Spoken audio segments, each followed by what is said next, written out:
Well, good morning. Absolutely beautiful day here. Already probably 3 degrees.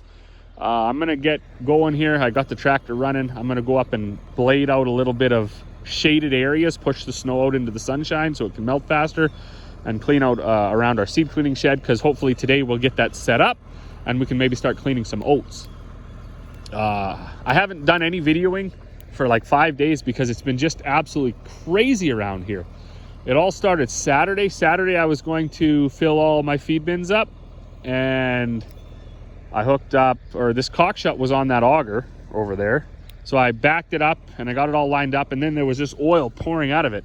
So I unhooked it and hooked the 4440 up to it and filled the feed bins anyways. But that was all Saturday. Sunday we had to run out and get a couple more of these lick tanks. So Dad and I and Emmy, we headed out with the trailer to get some lick tanks, and basically that took all Sunday. They also were bagging up some 25 kg bags, I think Saturday, Sunday, and then we just kind of finished it last night, doing it when we can. So Saturday and Sunday, that's what we did. Then Monday, we just made bags. It was crazy. I didn't even realize how backed up we were, but I think we did probably like something like 30 tons. It was absolutely nuts. This was all full of bags here. And then I had to stop putting bags over there and start putting them over here. And now this is all full of bags. So Monday was making bags, and then we had actually 10 totes of molasses leave Monday. So that ties up 2, right? You got to shut the mill down and then load the totes and then chat for a while. And then Tuesday, we had everybody come pick up the bags that I made Monday, and I was still trying to make these bags. These are the bags I made yesterday. So it was just, I don't know.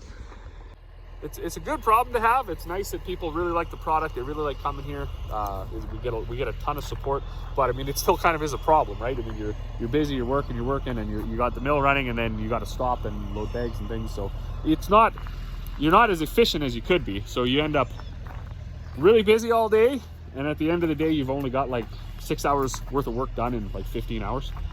But anyways, we are fine tuning. We are fine tuning our the way we go. And actually that could even segue into my good friend Stan and I. This Saturday we're planning to do a live stream on our Smokin' Oak channel, and it's going to be along the lines of upping production without added cost, or upping farm efficiency or farm receipts or farm income without adding additional costs. And around here, that's one thing where I have to work on a little bit better, is getting a little more efficient without, it's not going to cost me any money. I just got to manage my time a little bit better, so I can have things arranged properly so I can keep milling while I'm loading grain and stuff like that. Anyways, that's on our joint channel called Smokin' Oak.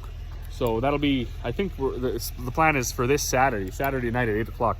We get a glass of whiskey going, we get a cigar going, and we get a good conversation going. So if you're not familiar with Smokin' Oak, we would really appreciate you heading over there, checking that out. Subscribe to that YouTube channel. Click the notification button so you get notified when we go live. And then when we are live, join in the live chat. We got a few regulars that pop in and they join in the chat with us and keep the conversation going. It's a really good time. So hopefully we can see you there this Saturday. And then as far as the bagging process goes for these 25 kg bags, this is a little bit of a farm-built machine here that we picked up at the Weaver's auction sale. Paid like $800 for this, and my dad, he was not that impressed because he didn't understand my vision. But anyways, it had a hydraulic motor on it. We took that off and put an electric motor on it. We had to build this stand so it would be up high enough to get a bag underneath there. I assume what this was for, the guy had this adjustable pockets here to put his bale forks in, and then he could hook a hydraulics up to his tractor and feed his cows with this, which was actually an excellent idea. But that's not what I wanted to do. That wasn't my plan. My plan was to use it for filling bags, because the other way we were doing it was brutal. I'll show you that in a minute. So now we've got a platform scale that goes under there, under the spout. We just plug it in. There's a readout that's magnet up to the side here, and then push the on button, put in your 25 kgs. We got our bag sewing machines. We got 2 of those now because we're sewing so many bags right here. Missing a lid for the oil reservoir. But yeah, so we got our tags here, fancy dancy tags, so we can put know what's in each bag, and then we just sew that tag on there, stack them all up, saran wrap them, ready to go. We actually had a local co-op, or local-ish co-op, I guess. They come down a few weeks ago and they said, hey, we see you all over, always on social media. Lots of people are recommending your products. Could you put us together a little bit of a price list and maybe we'll order our grain right through you? So they ordered 7 pallets. That was awesome. So we got 3 pallets of rolled barley done, 3 pallets of rolled oats done, and then that pallet is a little bit of a mix. So they're coming down in the next few days to pick that up. Also ordered like a couple thousand more bags, these little bags. I was running out. I never thought I would go through my initial order of like 4,000, but there's only like 150 bags left. So that's kind of crazy too. Crazy how things are evolving around here. This was my original design for filling bags. Just what is that, a 6-inch auger. So I would stick this up in the bottom of the duffel. That's why I put the tape around there. And then I'd put a hose clamp around there. And then open the duffel up. And then on the bottom here was just a simple, basically it's like a half-turn valve. But open it up, out comes the grain, close it up. It worked. We bagged up, I would say, all of 200 tons. That way, it was getting a little bit hectic. You'd have to stand under the bag because the bag would be up on the loader forks in here. As the bag got lighter, the air in the tires puffed the tires up more, so it would lift up. So you'd be constantly in and out of the tractor every 10 bags, lowering the loader or lifting the loader, one of the two. Somebody had to basically stand under the bag to open that, and that wasn't safe. So this is a huge improvement. Doesn't look like much, but it was a huge improvement. And I mean, I guess that kind of plays into our live stream too. This thing cost about $800. A bag filling machine, if you were to go to an actual company that builds them, you're looking between 7 and 14 grand. So for very minimal cost, you can totally change the dynamic of what you're doing. And now, I mean, since I'm in here anyways, what we used to do, or what I used to do when I first put out the option that I could fill these, smaller bags, 20 kg bags, I had a cone. And what the cone was actually the exhaust hood for the welder that they used to have over here. They used to have a gas welder in here. So I took that off because we no longer needed it. It was all hanging on the roof. That's what those brackets there and that hole is for. I took it off and I turned it upside down. I made 4 little slings and I hooked it up to a crane scale, and I would fill it up. It held about 300 pounds of oats, and then I would hoist it up, and it also had a smaller, it was only about a 3-inch pipe, but it had a similar thing, and I would sit here and I'd fill my 6 bags at a time, tie them up, stack them, lower it down, fill it back up with 300 pounds of oats, lift it back up, fill another 6 bags. And that's kind of all, I don't know, it's neat. It's kind of neat to think about. It's neat to think about that. That's what we did first. And now we can basically do a pallet in about 20 minutes. We can do 40 bags in about 20 minutes with this setup, as to a pallet in like an hour and 45 minutes that way. And still for very little added cost. But so anyways, that's what we've been up to Saturday, Sunday, Monday, and Tuesday. It is now Wednesday. I'm going to head up and, like I say, blade out some of that snow. And then I'm going to jump in the seed cleaning shed, see what screens are in it. And I expect we'll probably start with oats.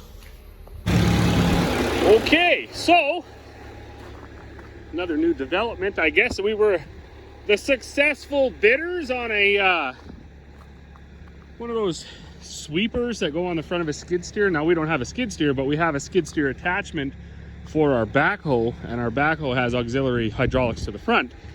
So something Corey's wanted for a while. She's tired of raking the gravel off of all of the edges. So because of our yard being the way it is, with like almost no dedicated driveway and lawn everywhere. So right, this is the old trailer that we lived in when we first moved out here. There's always gravel along here. There's always gravel all over here because this little bit's graveled and that's all graveled. There's always gravel pushed over to my feed bins all over the place. There's gravel pushed into where the molasses tanks are sitting, and there's grass there we want to mow. And now with the new house, there's gravel pushed all over the lawn as well. And I've really been putting a lot of like faith into the whole idea of time management and figuring things out where the best value for your time is. And you know, even up to about 3-4 years ago, I thought, well, it doesn't matter if it takes me all day to rake the gravel, I'll have the gravel done. But now I'm really understanding that if it takes you all day to rake the gravel, that's all day that you haven't been making feed, that's all day that you haven't been doing maintenance on your machinery, it's all day that, you know, even a simple thing like you haven't been playing with the kids or spending time with your family. So stuff like this, while it's not cost neutral, we had to pay $1,300 for the sweeper, which I think is a bargain, because I was also trying to buy the exact same one, obviously not the exact same physical one, but the exact same make, the exact same design. I was trying to buy it at the Weaver sale up north. That one sold for $2,250 plus fees. The one I just bought, well, I paid $1,300 plus fees for. So I considered it a massive bargain. And it's going to be a game changer as far as time management around here, right? Corey can hop in the backhoe, and within an hour or two, she can have the whole entire yard swept back on. We can even do the range road now, where the grader wings the gravel off into the ditch. You know, we find that quite a sin, and while we're not responsible for the range road, right? That's the municipality. We, because we have the equipment now, we'll be able to sweep that gravel back on, and then a rising tide raises all boats, right? If they can go an extra year in between graveling our road, maybe they can gravel another road, and it just gets better for everybody. So that's a bit of a thing, but that's where we're at. So now I got to unload my lick tanks. That's how they're shipped, stacks of 6. Unload my lick tanks. I'll find a spot to set them. Unload this tote. Find a spot to set it. Hook this trailer up to the pickup. She's also, now that we got to take the trailer in to get this sweeper anyways, she's going to be hard on some panels and a couple of bale feeders and things. So she's in the house. All that stuff closes within the next 2 hours on timed auction. I don't want to sit there. I don't like sitting there. I often just get frustrated and then I miss whatever I was looking for anyway. So it's a good job for her. I will do this, and then we'll hopefully get that seed cleaning shed rigged up before nightfall. Holy smokes, what a day. So, well, I did get the auger set up somewhat, and I came down for a ladder, and when I was down here, there was a gentleman needed to pick up his last pallet of mineral, and then right then another dude showed up for a tote of molasses. And while we were getting that done, another guy showed up for a few bags, and then a guy showed up for 2 more bags, and then another guy rolled in for, what did he come for? Can't even remember. Oh, he come for another tote of molasses.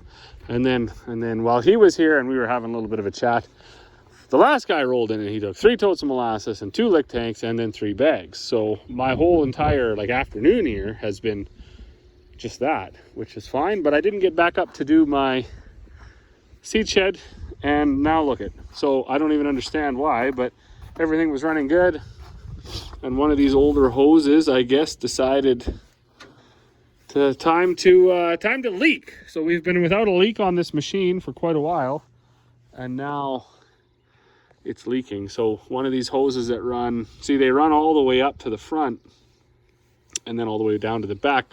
It had actually broke here, so instead of replacing the whole hose, we cut it and crimped a end on to screw it together. And that was actually not too bad, because it created a little bit more of a bend there, or a straight spot there, so it wasn't just flopping around.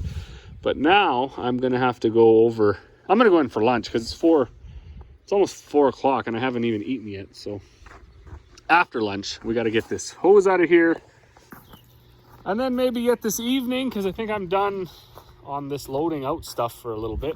Maybe this evening I'll go up and I'll be able to get the auger set up and get a load of oats going, and maybe even start cleaning. Oh, well, good evening. We got the hose fixed. That was a win. I was like up to my elbow in that machine trying to get the hose fished through there. We did get it though, so that was a win. Unfortunately, I did not get my cleaner set up again. So this is day 3 attempting to do that, or day 2. Tomorrow will be day 3. We did have a victory at the auction sale. We bought some panels, and we bought that sweeper. So I think the tentative plan is Corey and I, once the kids get on the bus, we're gonna hook up the trailer and we're gonna run into town before the rush. I gotta buy a new boot because I got a hole in my boot right here. So it's filling up with water. I don't know if you saw that, but that's not handy. It's not good for foot health, not good for health at all, not good for personal comfort. So I'm gonna get myself some new kicks and then go to Ritchie Brothers, pick up our panels and our sweeper, and then we'll be able to come home. I'm also curious about this. Let's play a little game here before we end this video. How much does it cost? So we're looking at this drop door, or whatever you want to call it, a hinge door for underneath an air cart. Your roller sits in these grooves, turns, the seed falls down, goes over this little bit of a wear pad here, and then out to your drill, and then down into the ground. This looks like this. So this piece here is the same as this piece here. I just got this one apart. I've got a metal piece here with a plastic wear strip on top of it. This one is the same. I just haven't got it apart yet. Got 1, 2, 3, 4, 5 holes drilled in it. And then they're just holes though, they're not tapped. And then you have self-tapping screws that go down into here. So this is nothing. This is absolutely nothing. It's just a piece of, I think maybe aluminum and then some plastic on top. How much do you think the plastic piece is worth? Not the whole aluminum part, just the little plastic piece on the top, the wear pad.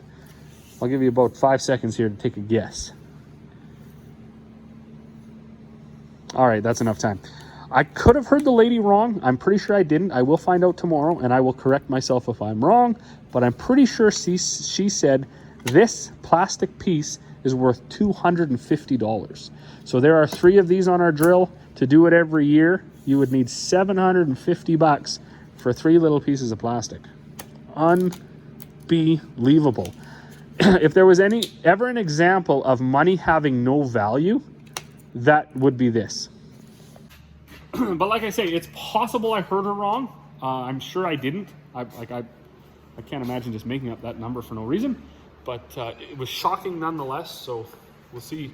We'll see tomorrow. I do need 2 of them, I think. Anyways, I'm gonna check tonight. Sometimes there's like jobbers aftermarket parts and things like that where you can get something different. You know, maybe they build a whole. I got there. Maybe they build a whole like a whole new metal piece with a different type of wear pad, something, because that's nuts, totally nuts. But anyways, as always, thanks for watching, and we will see you all on the next one.